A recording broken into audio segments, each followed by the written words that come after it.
Right.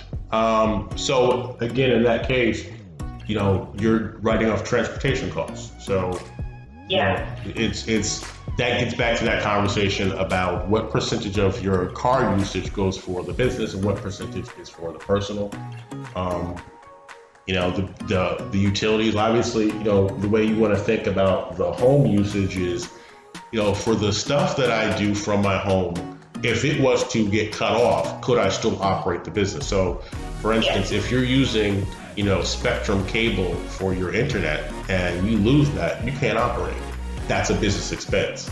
If you, same thing with Con Edison, if you lose that, you can't operate. If you don't pay your homeowner's insurance, there's a liability that comes with that. That's another business. So that's the way you want to think about, what that is. Like I said, the easy one is if you go grocery shopping and the kids want ice cream, that's not a business expense.